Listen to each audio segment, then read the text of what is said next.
everyone, and welcome to episode 83 of the Retrospectives podcast, The Typing of the Dead. My name is Patrick Arthur, and I'm joined, as always, by my co-host, James Sterlings. James, I'm the one who's picked the weird game this fortnight. Normally, the dynamic on our show is you pick weird games no one's ever heard of, and I pick the mainstream games that everyone's heard of. Had you heard of Typing of the Dead before I suggested it for the show? Yeah, I definitely heard of this game before. I don't think it's as obscure as you're suggesting. Maybe certainly not some as bad as some of the ones I've picked in these last few years.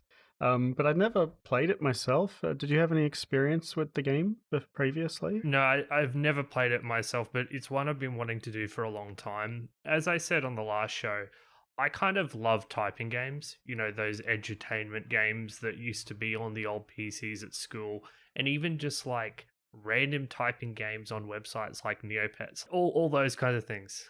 It's kind of funny playing a game that the main premise is improving like a somewhat useful skill that can be used outside of the sphere of video games. I type every day. I'm a programmer, and I was kind of interested to see how well I'd do on this one because it's a high score game. And I spend like 80% of my days typing away at the keyboard. So I was like, surely I'll be really good at this. Well, one of the interesting things about typing as a skill is it's actually becoming used less and less amongst quite young people because of the advent of touch screens. Like, I've interacted with a lot of kids who basically don't know how to touch type, but they are absolute wizards with controlling touch screens. A lot of monitors nowadays are dual function touchscreen monitors, and so they'll go onto these PCs and they won't even look at the keyboard, and their hands will be sliding over the screen like maniacs. And I'm like, how can that possibly be more comfortable or user friendly than just using a keyboard? But maybe I'm just getting old, James. Imagine when these kids get their office jobs later in life, they'll be wishing they had spent a bit more time with a great game like yeah, this. well, maybe offices will just have to adapt to everyone being wizards at touchscreen technology. Everyone just sitting at their desk with their phone. Yeah, or just big touchscreen computers. I don't know. Jesus. Well, yeah, I hate that. It is kind of alien because for you and I, touch typing and typing is such a essential skill that we used growing up. So I don't know, maybe this is a game whose relevance depends greatly on what era you come from. Well, maybe in a few years we'll be saying this game doesn't stand the test of time because keyboards, who has one of those? Yeah, we'll be reviewing Fruit Ninja soon. No. Yeah. So for those who haven't listened to us before, James and I make up the Retrospectives podcast. Each and every fortnight we play through classic games of the past to determine if they're true classics that are worth your time to play today, or if they're complete garbage, or sometimes something in between. Critically, we're not really interested in how good these games were at the time in which they were released. This is not a nostalgia podcast. James and I played these games this fortnight, and we're going to review them entirely on the basis of the experience we had playing through them today. So yeah, that's the show, and we hope you enjoy. So Typing of the Dead. I'm sure for those who've never heard of this before, it was developed by WoW Entertainment, which is a subsidiary of Sega, and it was first released in Japanese arcades in 1999. And I mean that when I say it was released in Japanese arcades. So it was originally based off a light gun shooter game called House of the Dead 2, which is probably one of the most famous light gun shooters of all time. And it's been credited along with Resident Evil as one of the big things that saw the resurgence of the zombie genre, in video games and movies and TV series and so on. So House of the Dead 2 came out in 1997, and then 2 years later you got the Typing of the Dead exclusively in arcades at that time, right down to the keyboard controller. So if you walked into a Japanese arcade, you would see the keyboard attached to this arcade machine, and that's how you would play it. It was so popular that it later saw ports to Windows, Dreamcast, and PlayStation 2, and then down the track things like iOS. So it's very similar to the original House of the Dead 2. They're both rail shooters. You're both your perspective is automatically moving towards the next area when you defeat all enemies. There are slight differences, differences in enemy layouts and things like that. But it pretty much strides the line pretty close to a mod. Like it's really not that radically different. So it's a remake or a mod of the original House of the Dead 2. The basic idea is that you play as James, who's some kind of agent, and you move your way through the Italian streets in the midst of a zombie outbreak. You're murdering all the zombies on your way to track down the person responsible. And the game takes place over 6 chapters, all of which end in a boss fight. The thing which makes this a typing game and not your regular gun game is that the way you're killing the zombies is you're typing words that appear on your screen. So what will happen is you'll get to the screen will pop up. There'll be 3 zombies ahead of you, and on top of each zombie will be a word or a phrase that you need to type in to defeat them. So it might be silly sailor. Every letter that you type is a bullet that you're shooting at the zombie. So you type in silly sailor, and when you put in the last keystroke, the zombie explodes and dies. And then you can move on to the next key phrase, which is on top of the zombie. When you eliminate all the zombies, the screen moves on to the next screen. So it's all about rapidly typing those phrases before zombies come and attack you. And you've got a limited amount of time before they do attack you and you lose a life. Anything I'm missing, James? Do you think that gets to the heart of it? That's about it. It's pretty standard horror-themed rail shooter. On top of that, the typing gameplay, your character's moving around the streets and zombies are bursting out of doors, and then the camera sweeps around and there's another 3 behind you, that kind of thing. Sometimes zombies throw weapons at you, and you need to abandon the phrase you're typing to quickly stop the knife that's going for your head, that kind of thing. And, throughout the level, there are all kinds of little pickups that you can find if you're quick enough.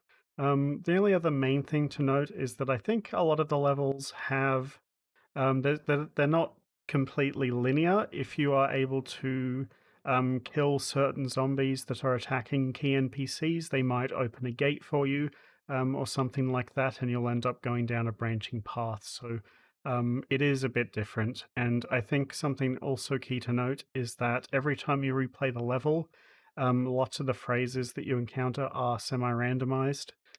So you can't just memorize the phrases for every single enemy to get a perfect score. Yeah, that's a really good point. So the game takes about an hour or so to blaze through. I probably did the equivalent of 5 to 7 full playthroughs of the game.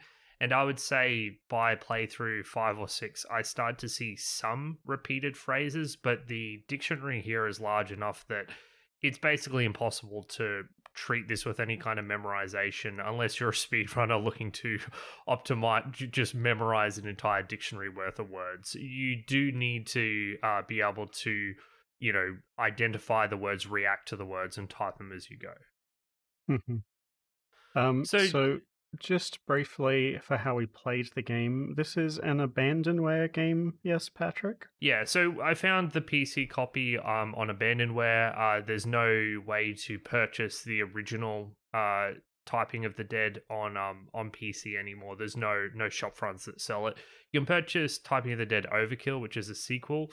And if you could find an original copy for the Dreamcast or PlayStation 2, you could play it that way. But I have no guilt playing games that are abandonware, just like with No One Lives Forever. I had no guilt this time. So yeah, we just downloaded it from abandonware.com. It's pretty easy to find that link to try out this game if you're interested. Yeah, and it's not too difficult to get running on even like Windows 10. There is a bit, you do have to set the compatibility mode, and I did personally find that Windows is a piece of shit. And if you have ever changed your locale or your language settings on your PC before ever, say you often type in a second language or something like that, Windows actually never forgives you for that and the game won't open. So you have to install a specific program to force the US locale into the game when you open it. I'll leave a link to that as well in the show notes. It's super easy to get set up as well. Other than that, I didn't have any technical issues with the game. Yeah, for me, it was just running it in compatibility mode and then running as administrator, and it worked fine. I did have a few audio glitches throughout, but I'm pretty sure that's like hard coded to the game itself rather than being a problem with like it running on Windows 10. It's just that the game is a little a little buggy. But for the most part, yeah, it worked flawlessly for me, mostly from start to finish. Yeah, and as one final note, I would recommend you, before you do anything, Turn the sound down. yeah, turn the sound down the second the game opens, because it is perfectly silent until you press start, and the start sound is a gunshot that is very loud. If you haven't turned the sound down, my ears were ringing for minutes after that. Yeah, so someone may as well be shooting a gun next to your ear. That's how loud Yeah, it it is. was really bad. Yeah. So, James, I think we'll start with the story and everything in relationship to the story that we normally do. So I'm not going to beat around the bush here, James. This is an absolute masterpiece, yeah. I mean, funnily enough, in some ways it is. I assume you've heard the phrase "so bad it's good," right, James? Obviously, yeah, this is Yeah. like the definition of that, right? It's the epitome of it. It's the worst story in a game I've ever experienced, and it's also simultaneously the best because it is so atrociously bad. This makes the original Resident Evil story and voice acting look reasonable. This is an atrocity, and it's one worth experiencing, I think. It's so impressive. I think a large part of it comes down to just how excellent, or rather non-existent, the direction for the English voice acting is. There is just no cohesion. It's like they handed out the scripts to people, didn't tell them what the game was about, didn't show them any of the other lines, and just asked them to read them like with the flattest, weirdest, intonation possible. There is no dialogue in this game that fits what's going on. It's so funny. So the interesting thing is, it's not just the voice directing, it's the script as well. Like, the script and dialogue is awfully written, and then on top of it there's the bad voice acting. Like, for example, after he meets up with his two fellow agents, one of the and that he's been killing zombies left, right, and center. One of the things that the fellow agent says to him is, "James, go and prevent the confusion in the city." Or when he kills a returning boss, the quip that he ends the fight with is, "Remember, there's no such thing as a second chance." Just completely nonsensical, quips that make Leon's quips in Resident Evil 8 seem once again somewhat reasonable. It's that boss did say, "The boss gave me a second chance before you fight it." But do you think it's a thing to say, "Remember, there's no such thing as a second chance"? What? Why would you say that? Or he kills the fish monster and he goes, "Too bad, you're better off that way." Like, just awful, awful, awful. It's so great though. It's like I was laughing like a lot during the cutscenes. And thankfully they are skippable too. So once you've got like the full extent of the humor out of them, you don't have to suffer through them every time you replay the game. But I think what I'm going to do, James, is I'm going to try to demonstrate the inflection for people who are unaware of it. So here we go. I've got two scenes I want to reenact. The first one is when you step into the lobby, right? So you step into the lobby, and this is what James says. "It's like they're inviting me in." Just completely random inflection on the tones. The second scene is right at the end, which I think is probably the worst voice acting, like the worst scene probably in video game history, where you're confronting the evil guy, and he goes, "I've been waiting for you, friends. Goldman! Do you know what you're doing? I'm fully aware of what I'm doing. Can't you see?" Just awful, awful, awful. I think you've got it, James. It's like they got people who don't speak English. They've handed them this script, and they've basically been told to read each line with zero context from anything else, and then they slapped it all together. I was just thinking what I could do is I could edit in some of the voice work so that we could listen to it. Oh yeah, let's do that. But cut all that. I was like, I actually just want to listen to Patrick. Cut all that, please. Just edit it in. It's a podcast. Why am I doing this live? Excellent. Oh well, it's there now. Alrighty, now that we've listened to that delightful performance, let's edit in some actual footage from the game. So here is the terrible bit that Patrick was describing before his excellent rendition. I've been waiting for you, friends. Goldman, do you know what you're doing? I'm fully aware of what I'm doing. Can't you see? Man committed a sin, disturbing the life cycle of nature. The original sin that man is responsible to. To protect the life cycle, I have made a creature to rule over mankind. This is the final battle. Show yourself, our new ruler, the Emperor.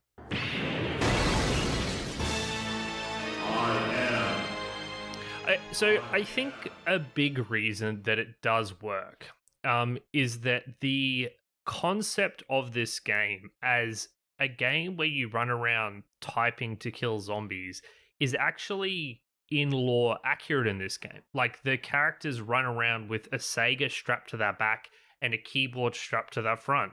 Like in all the cutscenes, you see that, right? That's my favorite thing in the whole game is the little keyboard, and they're like the lasers are coming out of the keyboards. Yeah. As they type. So the story, it's not just that it's so bad that it's good. It's that the very concept of this game is so ridiculous that having a ridiculous story and presentation actually gels with the game thematically. This isn't trying to be a super scary zombie shooter. The people are running around shooting zombies with keyboards. Yeah, it's super campy, like fun, right? Yeah, so it's really, because it's leaning so hard into that, the terrible story actually works well, and the terrible voice acting actually works well, and it forms a cohesive atmosphere.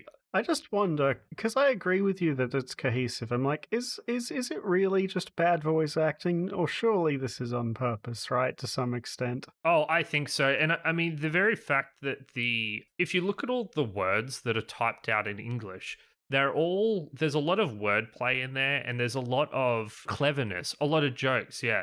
So they absolutely approach this typing of the dead game as satire, as something to have a lot of fun with. So 100% it's intentional. Yeah, and I wanted to highlight the actual quotes that they give you, because the comedic element to them, I don't want to understate. It's like during the gameplay, this is like my favorite part of the game is there were so many times where I made a mistake typing a word, not because it was hard, because I was trying not to laugh. Mhm. Like there was stuff like, you need to stop eating erasers, or like finger licking good. Stuff like that is just out of left field constantly. Yeah, it'll be like suspicious cars salesman, things like that. Like it's not just random words. It is phrases and plays on phrases. Did you ever get the alien spelling power up? No. There's a power up you can get which basically just fucks all of the spelling of every single word. So it's like how it would sound if it was literally pronounced, like almost phonetically, but you have to type it, and it just leads to instant failure. It's awful. But the very inclusion of that power up shows that they decide, like they had to purposefully misspell a bunch of words for the existence of this power up. Which is cool, right? Yeah, and there was a couple that try to trick you by using homonyms. Like, it's like he knows too much, but it's like N-O-S-E knows for some reason, and it would always get me. I really liked it. I think this game's comedic aspect is like one of its strong suits, and it definitely, feeds in both from the dialogue and the shitty story, but also, just the gameplay. And it's kind of rare, I find, for comedy elements in video games to feed primarily from the moment-to-moment gameplay as opposed to, cutscenes or dialogue between missions, that kind of thing. I can't even think of one example where, most of the funny stuff is just the gameplay. Maybe like Surgeon Simulator or something like that.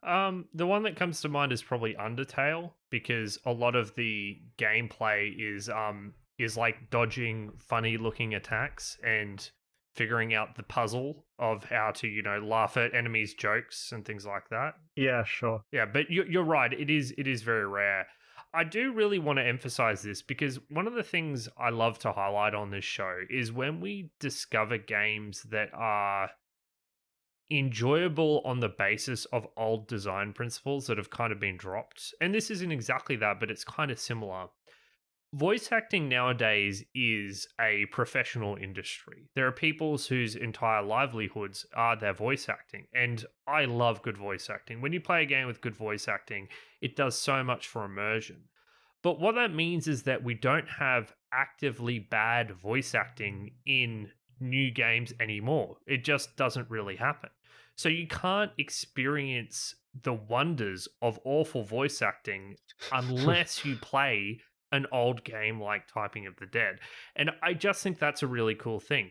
One of the reasons to go back and play this game is to experience a form of unique comedy that basically will not exist in any modern game you play today because voice acting is a professional industry.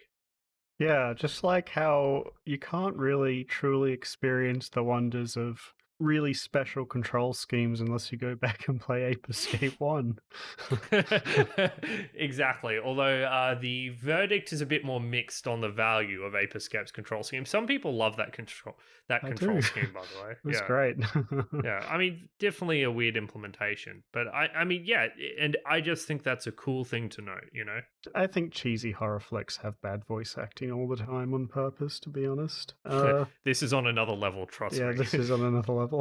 Even compared to those schlocky, you know, B horror flicks, this is on another level. This is a C or D horror flick. Something I wanted to talk about just briefly was kind of like the structure of the game and how well it ports to. Because this was originally an arcade game, right? And last time we played an arcade game that was ported to PC with Mushihime-sama a few episodes ago, you had this big issue with the game where you basically had to play the game from the start every single time. Because of its nature as an arcade game, whereas Typing of the Dead, I think, is a lot closer to what you were talking about on that episode, where it lets you basically play any level from the start. So, you know, if you come back to it later, you can start on, you know, third level or whatever, except for the very last mission, which you need to beat the second last mission and then beat it in one go. Which I think is fine. I think the way it works is you have to finish the mission in order to replay it. Right. Okay. Yeah. So for most of your playthrough, you know, you'll often get choke pointed on that final mission. So once you finish that final mission, you can then select any mission. Yeah. Sure. And I think that's a fine way to do it. Having the very last mission require a bit more effort is fine to me if the rest of the game is so accessible. There's a lot of the elements to like the scoring and the power-up system that I think probably worked better in an arcade system. I didn't really pay too much attention to the power-ups in the levels, other than when I got, you know, like a dictionary that significantly changed what I was getting, or, you know, maybe something that did a bit of damage, but I used them maybe twice ever. I think you lose a bit of the gameplay when you know, play it in this format that we did.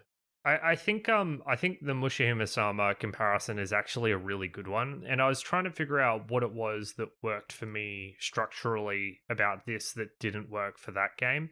And I think that what you were saying before is relevant, but the other big thing is that I think that Typing of the Dead is immediately engaging from the beginning, and it's engaging regardless of what level you're playing. So the problem with Mushihime-sama is that on the easier difficulties, the real challenge of that game is not getting hit. It's not so much about skillfully killing the enemies in front of you. Even though there is a bit of that, your bullets are going to kill everything, you know, regardless of where you are on the screen, or at slightly different speeds depending on where you are on the screen. When I'm playing Typing of the Dead, I'm trying to type perfectly accurately and I'm trying to type quickly. And I think that I found that, I guess, moment-to-moment gameplay of typing a lot more engaging and with different levels of different like degrees of success depending on how well I execute it straight from level 1. So I can replay level 1 and 2 of Typing of the Dead trying to hit perfect accuracy and perfect speed in a way that engages me a lot more than just not getting hit on Mushihime-sama. Yeah, I think there's more to it than that too. So one thing I think is important is that the levels are semi-randomized, so Hmm. it doesn't feel as repetitive as quickly when you replay a level, just because, you know, it doesn't really matter what's visually happening on screen, whether you're opening a door and seeing a zombie. You know, it's all blurs together, but because the actual words and what you're like frantically trying to type is constantly changing, you know, you can play the same level multiple times and not get bored very easily. The second thing I think is that this is not something that I've really encountered before in a video game, but Typing of the Dead uses a skill that's relevant to real life as its primary point of gameplay. So, you know, and like for me, typing accurately and quickly is something that I've felt, you know, pride for in the past already. So I'm already kind of invested in the gameplay of this game before I've started the first level. Whereas I think normally when you start a new game, you need to play through a few levels, and then, you know, if the game really grips you, you're like, oh, I really like this game. And then, you know, there's this drive to replay the levels and improve. Whereas with this game, I was engaged and on board and invested in my progress and ability to get better right from the get-go, because it uses, you know, my real typing skills to play the game. It's kind of interesting, isn't it? Like, we've never done a typing game before. You and I are amateurs of the typing game genre, you could say, but in a way, we are experts because we've been typing and touch typing for most of our adult lives. So Yes. we've come in with this enormous amount of expertise, and we're having that expertise tested in an interesting way. So I'm quite curious what this game would be like for someone who doesn't know how to touch type and actually had to learn how to touch type, because I have a feeling this game would tear them to shreds. Like, the baseline level of skill, it seems, that is required to progress through the game seems, or I Relatively guess a high. bit, maybe not progress through the game, I guess get pleasure from succeeding at the game seems quite high. And I think you're completely right, James. The fact that you and I are already typists made this game kind of intrinsically attractive to us. Yeah, exactly. Yeah, it's interesting. Last week I was wondering, because this game is quite old, if modern players who have been typing their whole life on keyboard would find it like a breeze. But, you know, I quickly realized that this game was supposed to be a quarter muncher, so it's still quite challenging at times, and it does try to throw you for a loop with its gameplay. Like, I think one of the things that I still struggle with even now is when it starts throwing heaps of punctuation at you. I Yeah, realized very quickly that I always look at my keyboard when I go to do an apostrophe or like an hyphen or something like that, and there'll be these sentences, quotation marks.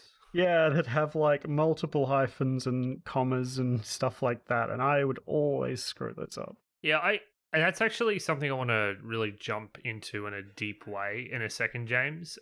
Because this game has dynamic difficulty. But before we do, what about we cut to a music break? What did you think of the music, James? It was there. That's my opinion of the music. What, are you serious?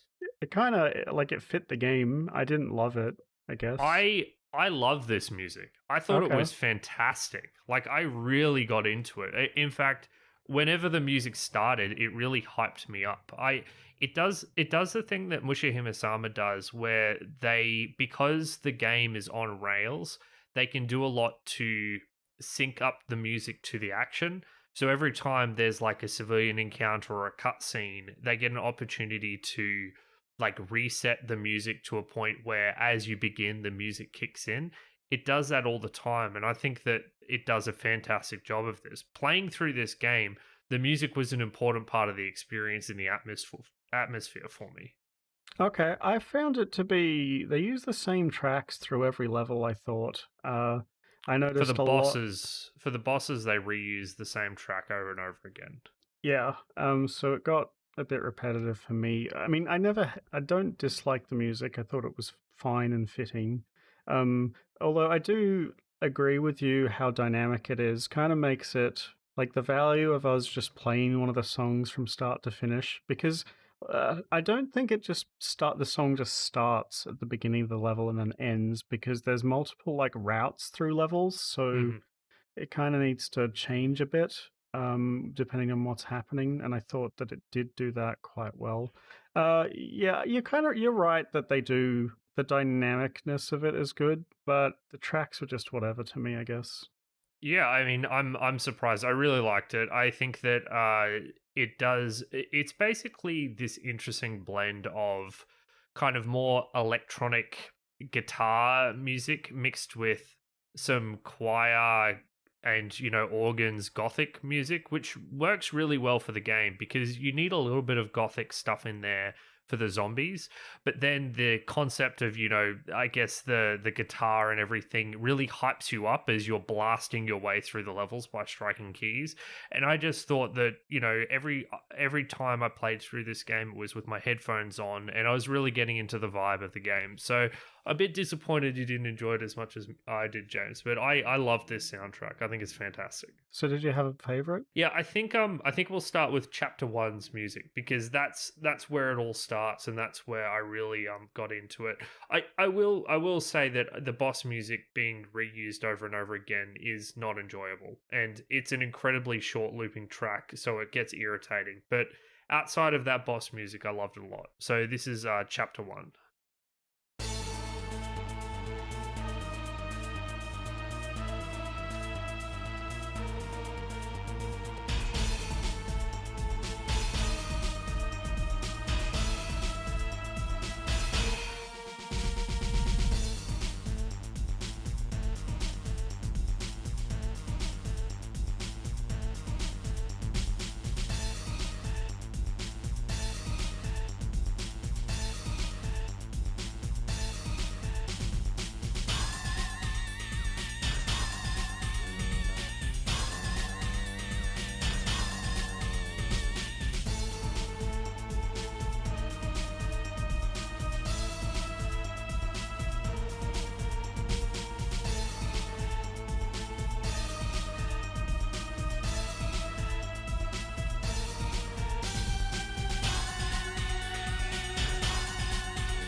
All right, that was chapter 1. And before we went to our music break, Patrick, we were talking about dynamic difficulty. Now we've experienced this once before in Max Payne, and when we saw it there, I hated it. I thought it was the worst thing ever.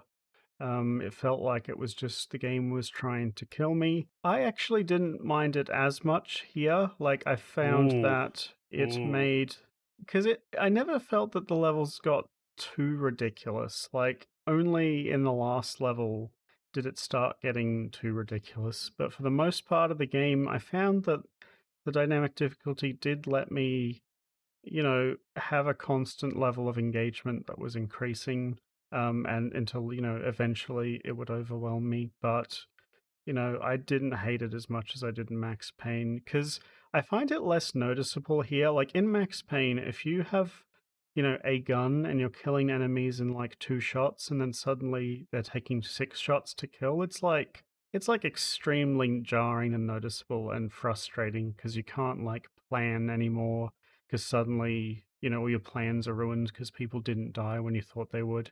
Whereas here, I didn't really mind just having different sentences appear that were a bit longer or a bit, harder. When they started abusing you with punctuation, that was when it got a bit rough. But I didn't like.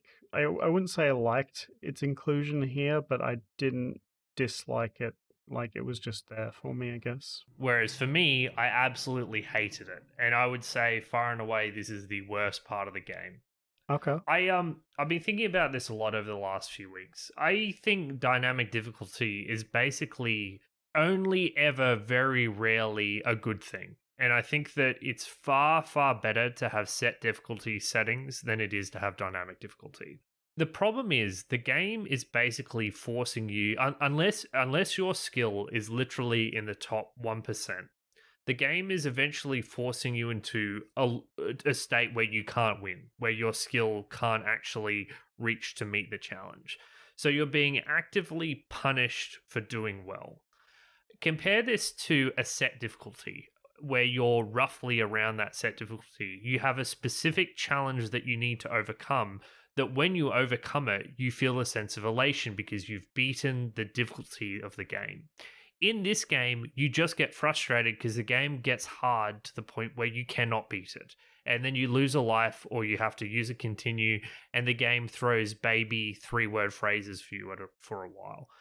I guess my problem is, James, is that I don't understand the value to the player of using this system over using set, easy, medium, hard, very hard difficulties. I think the only reason it's in here is because this was a quarter munching game. I don't think there's actually a good reason for it to exist. Yeah, it's interesting because the levels do get progressively harder, Already. as a baseline. Yeah. Yeah. But it kind of does mean you can play the very first level and it get to a point that's engaging towards the end, if you're pretty good at it. Because when I went back and played the first level after playing the later ones for a while, the start was very easy for me, like just so easy. It's a bunch of 2-letter, 3-letter phrases, that kind of thing. Yeah, and then like even like mid-level, it was really easy, and then suddenly it started getting like, a reasonable challenge towards the end. And if it didn't have that, but I guess maybe there needs to be just a flat setting that lets you bump the difficulty up. Yeah. Just play on very hard, and then it gets harder. So I did think of a couple of instances of dynamic difficulty which were justifiable. So the one that comes to mind that you and I both supported was Burnout 3. So Burnout 3 is an example, has rubber banding, and rubber banding is kind of an example of adaptive difficulty, where the other car catches up to you, no matter how fast you go. But it's kind of subverted in Burnout 3 because you want the car to be close to you for combat. And then the other game I thought of was Metal Gear Solid 5, because in that game, the game will react to your playstyle. Like if you always do missions at night, the enemies will get night vision goggles. If you go for a lot of headshots, the enemies will start wearing helmets. I don't know if that's actually difficulty, I guess. It seems more like a mechanic to make you change your playstyle and experiment rather than it challenging you more. Yeah, you could say it is kind of doing that. I mean, you're having to change your tactical approach. Yeah. And the game is harder because of it. It's just harder in specific ways. All of that's to say that I'm just saying there are some... Because the question I had was like, are there any grounds under which dynamic difficulty is ever going to be better than not having it? And I think that the answer is yes, there are. But for the most part, it's an awful system. And I really, really dislike it. And it really kind of soured my experience trying to, really challenge myself and do repeat runs on this game. Because I think that it's just frustrating getting blocked by these absurd words and phrases. It'll do stuff like it'll throw a word at you that you don't even know how to spell because it's some esoteric 14-letter word. And it's like, what are you meant to do, James? I mean, it's on screen. You can see how it's spelled. Yeah, well, easier said than done. Yeah. On that note, James, I found for me, because I couldn't really do that. I wasn't like looking at each of the letters in the word and then typing the letters. I'd see a word like broken perfumer, and then I would just type in that word because I knew how to spell the word broken perfumer. Yeah, I found when I could do that, when I could recall it from muscle memory, I would get the words more accurate a lot more. There were definitely times where I had to pay attention to letter by letter. I found my accuracy was a lot less than I thought it was going into this game, and I think it dramatically increased after playing for a few hours. Mm. Um, like one of the things about the scoring that I like is that if you type a key wrong, you don't like take damage or lose a life. It just kind of resets your combo, like your scoring multiplier. And if you can, perfectly type words for long enough, you get items and a bigger high score. And I found that I was breaking my combos like constantly, especially when like a bunch of zombies jump out of nowhere and you're like frantically like trying to fix the word. Yeah, because what it'll do is sometimes there'll be 3 zombies on screen with 3 phrases, and you have to choose the order in which you type them. Especially if there's like an NPC that's getting attacked by multiple zombies, you kind of have to figure out which is the one that's more important to kill, or like if there's 2 zombies throwing knives at you, sometimes you'll be typing a long sentence, a knife will start flying, and then you have to press escape to cancel out. Because once you start typing a word, it kind of like locks you into that word. So if there's 2 words on screen, and you type, the first letter of one of the words, you'll see like your target over that word, and then it'll interpret any key press as being for that word until you And it press. needs to work that way, because otherwise you'd be, Yeah, you'd press it would an make no H and then, sense. the other word would start with H. Yeah. Yeah, but if you press escape, you can cancel out of the word for no penalty and then quickly press, because the knives will have like a single letter that you need to disarm. Yeah, it puts you in this spot where you basically are given a difficult choice. You have to either finish typing the word or escape out of it.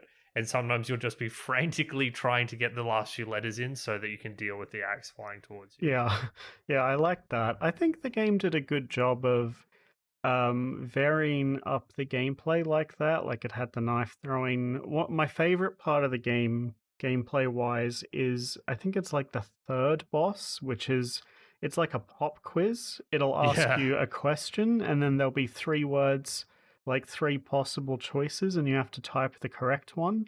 And the game will try to trick you, like with the wrong answer all the time. Like very simple questions, like it'll be like, which one of these has legs? But you're under so much time pressure that you have to like look at the question, look at the 3 words on screen, figure out the answers to the question, and then type in the correct answer. And doing that all in like the space of 3 to 5 seconds is quite hard, even if the question is really simple. Yeah.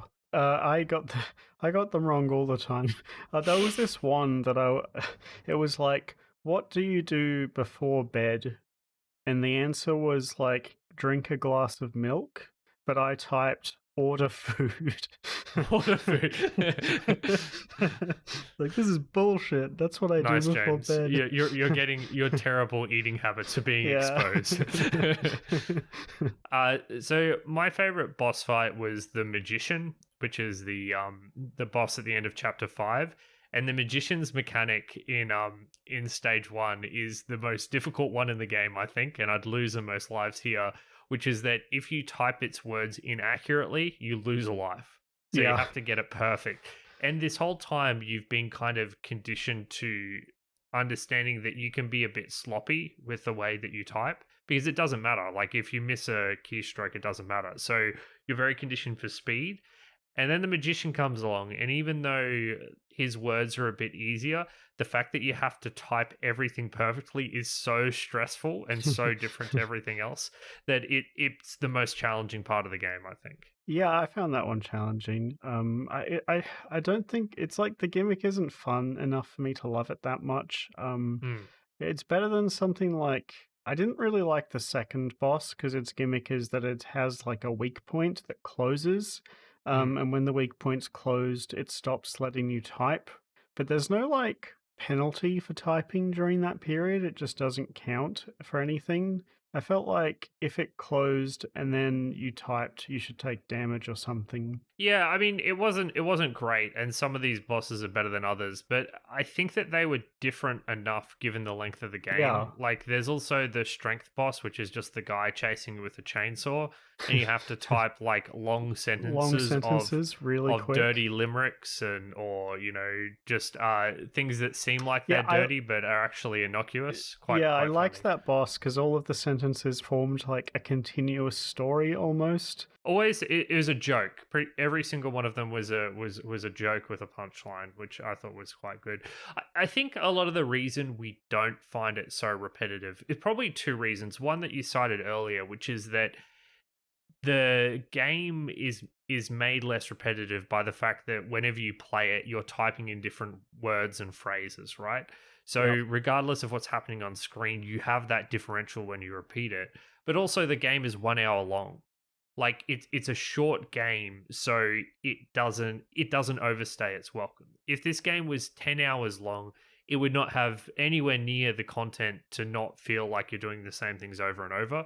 With this short, snappy playtime, it doesn't get old. And like I said, I played this game several times over this past fortnight. Yeah, I never got sick of it either. It's like a really easy game to just pick up and play because the levels aren't long. They're like, well, like 8-10 minutes at Yeah, most. 5 to 10 minutes. Yeah. Yeah, at a level. Yeah, and I don't know. It's just good, enjoyable fun that tests a skill that I care about or I like. And I was, and I'm glad that like when you feel progress in this game, you feel you're typing more accurately.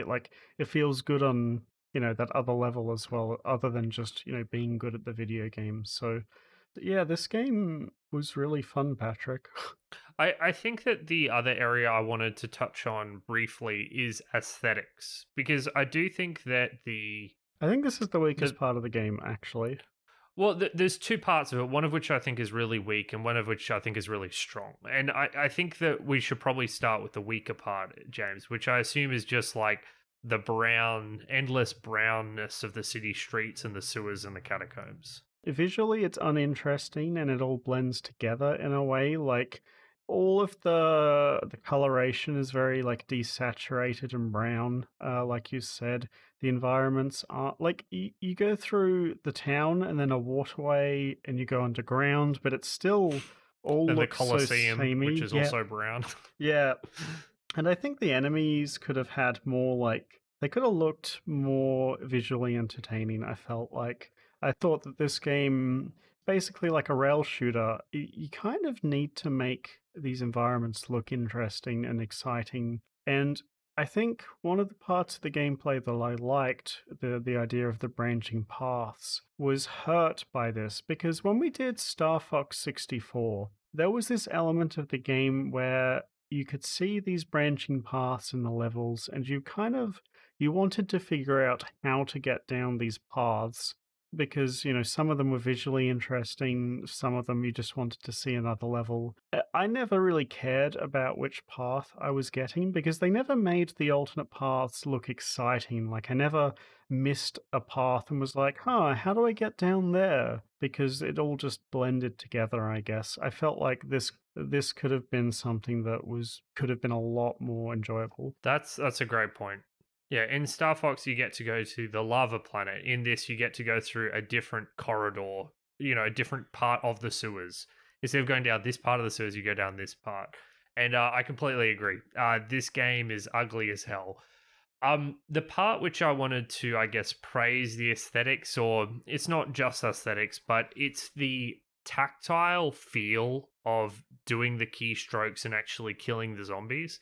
I think that in addition to the music being fantastic and something that I vibed with a lot, I think that the decision to make every single keystroke a bullet, every single missed keystroke a miss, and every single keystroke have a visual flare shooting a bit of flesh off the Yep. zombie is a large reason why this game feels so fantastic to play. Because when you type in abstract image to kill a zombie, every single letter's a bullet. And the faster you type, the faster you're machine gunning down that zombie. And I think that just the tactile feel, like even if we take out like the gameplay mechanics, the tactile feel of murdering a zombie with, 15 keystrokes is fantastic. And it's pretty much just an aesthetic thing. So even though the environments are boring as anything, the actual murdering of the zombies and how that feeds into the gameplay, I think is absolutely Yeah, it's a really phenomenal. important part of the experience. And I think gameplay wise, something that was a great addition is that every six or so, I think that's what it was when I looked it up, correct keystrokes kind of stuns the zombie. So if you're really fast, you can Yeah. kind of like, buy time, especially with the longer sentences. And I think that this inclusion actually for me is what made the adaptive difficulty not that annoying because even if the sentences got longer, I still had this, six key safety net that would allow me to keep them stunned if I was accurate, rather than it feeling like I just had less and less time before I'd get hit. And that to me emphasized typing accuracy more so than speed, which I think was interesting. I think that works to a degree until you start getting two zombies on the Yeah, screen at once. Because then even if you're stunning the other zombie, you need to kill the zombie and move on to the yeah, next one in yeah. order to not take damage. So when you get one of those real long words, you're just or impossible punctuation that you need to type in 5 seconds, you're just gonna Yeah, it take was damage. particularly bad when there was throwing knives. That was Yeah. like the one section of the game where the adaptive difficulty really annoyed me because it makes those sections close to impossible sometimes, especially if there's a melee enemy. Most of the time there isn't, and you can just, cancel the knives as they appear. But yeah, I agree on the whole, though. It feels really good because of the sound effects and the flesh flying off the zombies as you type. Really important part of the gameplay. I just wish it looked a bit nicer. I think the keyword is more interesting. Yeah, If each one of those levels was visually distinct, like at least the final level, which is, in a corporate building, looks different from any other level in the game. Like it looks different. There's a bit with a laboratory. You go into the lobby. Like I can remember the bits from that level a lot more clearly than I can literally the rest of the game. yeah. The middle part of the game is a huge blur to me because I remember the first two levels because I did the most times just for fun, and then the middle Hmm. ones because the first few levels were easier. I was like, it's more likely that I could get a perfect score on these. And then if I wanted the challenge, I could just play the later levels, and then I didn't really touch the middle ones that much. Although I did replay the third level a couple times just because I liked, the pop quiz section. But Yeah, that monster appears in the later level again. So in level 6. Yeah. Do you have anything else, James? no, there's not a heap to this game. I think it's just a pretty tight package. I'm pretty happy to go to final impressions. Yeah, absolutely. So if it hasn't been clear already, I think it should be obvious now that I loved this game. I think it is absolutely superb. Like the moment to moment gameplay is both engaging and visceral in a way that very few games are. The fact that every single keystroke I get that almost haptic feedback from it while using a mouse and key not using a mouse, while using a keyboard is I clicked my letters with an on-screen keyboard. you're a Yeah. dirty clicker. Oh my god, can you imagine? But yeah, that feel is really really enjoyable. I think that the wordplay and general humor of the gameplay mechanics and the absurdity of the story and voice acting are all fantastic to experience as well. The only major problem I have with this game is the adaptive difficulty. I think that outside of that, this game is pretty close to perfect. It's just a fantastic little package that as an added bonus is a great way to improve your touch typing. If you enjoy typing games, if you enjoy B horror stories that are ridiculously awful and enjoyable because of them, check this game out. You won't be disappointed. It's well worth your time, and I had a great time with it over the past fortnight. I basically agree with everything Patrick has to say about it. I think Typing of the Dead is an excellent game that, most importantly for me, it doesn't take up too much of your time. It's like very easy to get it set up and running. It's very quick to go through the levels. Um, the novelty is, when games are based primarily around kind of like a novelty kind of gameplay like this, I think it's a very key thing to keep the levels short and snappy, so that it doesn't wear out its welcome. This game absolutely does that. And I really, really cannot overstate how much extra enjoyment I got out of this game because it uses a skill that I would use in my day-to-day life. Like, it just makes you that much more invested in the gameplay when you really do want to improve your ability to touch type. So I think that Typing the Dead is an absolutely fantastic experience. It's super quick to play. It's over in about an hour. If you have any interest in the game, absolutely go for it because, it's abandonware. It won't take up too much of your time. And every moment I spent of this game was very fun and very enjoyable. So, 10 out of... So, a huge recommend for me. This is a really, really fun. Yeah, can I ask you, James, how did you end up going score-wise at the end of each mission? Because I was getting, after a lot of practice, I could get to rank 1 in the earlier levels, and then weirdly, level 4 and 5, I could get rank 1 I as could well not get sometimes. that high. I'm too slow. And my ability to hit apostrophes. Those Yeah, also I punctuation got a new marks. keyboard like the week before we got this game, and I'm still getting used to it, which is my, cope excuse. So have you gone back to mechanical keyboards? No, actually, I went away from mechanical keyboards because I realized that after I've been typing for a while, I stopped noticing the mechanical feel, which is obviously so much nicer than membrane. But for me, the thing that lets me type for long periods of time without getting, any soreness is like how flat I can rest my hands. If mechanical keyboards are a lot taller than membrane or, scissor switch keyboards because they need that extra space. So I find the angle on my wrists is a bit higher. And after like a few hours of doing that, it really starts to hurt. Whereas with this new keyboard I've got, it's so flat, barely comes off the desk, and I can type on it for hours with no issue whatsoever. So that's the main thing for me. It doesn't feel as nice as the mechanical keyboards, obviously, but much more sustainable. And I barely notice the key feel after a few minutes. I will say that if there's one game that you play that would be nice on a Is this mechanical one? keyboard, it is Yeah. this one.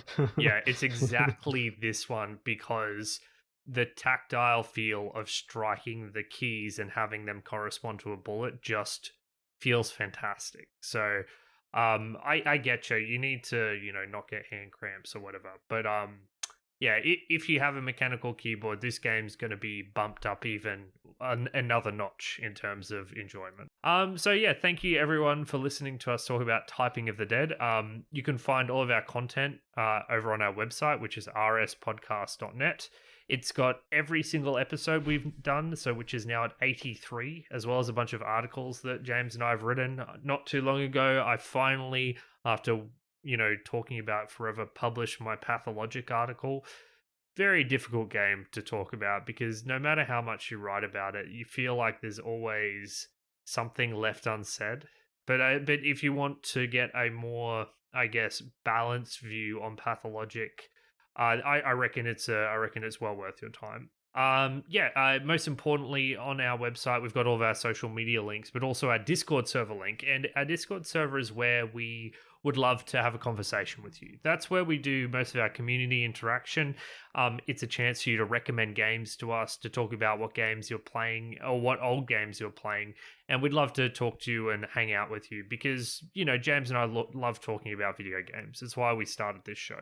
So we'll put a link to it in the show notes, and we'd love if you would drop by and say I'd love if you came by and told Patrick he was wrong. I get a lot of that already, James. I keep getting articles dropping in on my Lunar article every week, it feels like now, and not many of them are They're positive. all so negative. It's so great, and I always get, because we both share that mailbox. I always, like, I'm at work and I get this notification on my phone, and then I just get to sit there listening about this guy's rant about how Patrick is so wrong. It's so funny. Oh man, and then I get to respond to it, and I assume you get another notification. It's good. It's good. Yeah. I don't think there's any other article on the website that has. Oh, there's a couple of episodes with a bunch of comments, but that one has the most by far. Yeah. Yeah, so please come join our Discord server. And if you want to tell me why I'm wrong, I'd love to hear it, but I will respond in kind. So next fortnight, James. So we're doing this one. We're not strictly doing, I guess, a game of your choice. Although I know it's a game that you've wanted to play for a while. We're playing Diablo 2, and we're playing Diablo 2 with a guest. It's another guest episode. We're having on Shane from the Retro Hangover podcast. So these guys have been going since 2015. So once again, we're stretching back to veterans of the podcasting scene. And their concept is they play an old retro game and then they sit down and they have a discussion about it. They don't have the same, I guess, level of harsh criticism that we do a lot of the time. Sometimes they do. There are some games that they've absolutely hated. But we're going to have to get Shane used to our very mean way of talking about video games. It's going to be hard. We'll be doing Diablo 2. This is a big game that I've wanted to do for a while. Finding this time for it has been challenging, but like I like ARPGs, or at least the idea of a lot of them. And I've always wanted to like do a review of this game because it's a very like influential game in the genre in a lot of ways, and I think there's lots of ways that, you know, because when we did Diablo 1, I think Diablo 1 is a very different game to modern ARPGs, which, you know, most of them are sequels or spiritual successors or, you know, fan games that are based on Diablo 2 rather than 1. And I think that's going to be very interesting to talk about, like what games have done, like taken from 2 specifically, and what, you know, 2 maybe doesn't do so well anymore. So yeah, very excited for this one. It's like I'm kind of invested in the genre, so have a lot to talk about. It is absolutely fascinating how Diablo 1 was obviously, you know, the first game, but Diablo 1 isn't the game that set the blueprint for what an ARPG should resemble, which is what I think StarCraft 2 did. StarCraft, my favorite ARPG.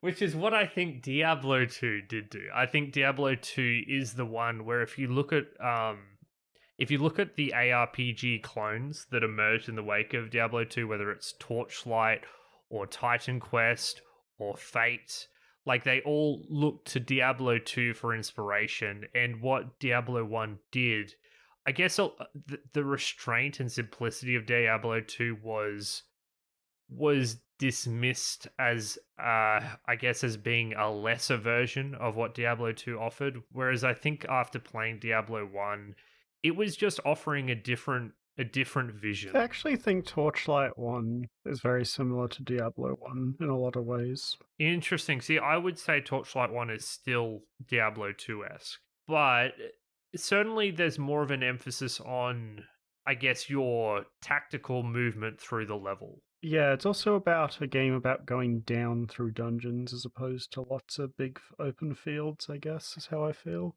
Yeah, that's true. There's less of that open world feel. And I think Diablo 3 is going to come into the discussion as well. So I've got to reinstall that and give it another run through. I wonder how much it's changed, because I played Diablo 3 on release. Yeah, when we did Diablo 1, I reinstalled 3, and then I played like 2 levels and was like, ugh, I hate it. I just don't like the way the character customization is structured. Yeah, whereas I fucking love the way it's structured. But, you know, this will be a discussion for us to continue next fortnight on our Diablo 2 episode. So we'll see you there. We're having a guest from the Retro Hangover podcast. We'll chuck a link in the show notes to his show as well. It's a good one. I've listened to several of their episodes now, and I enjoy their discussions. So yeah, until next time, thanks for listening, guys. Adios.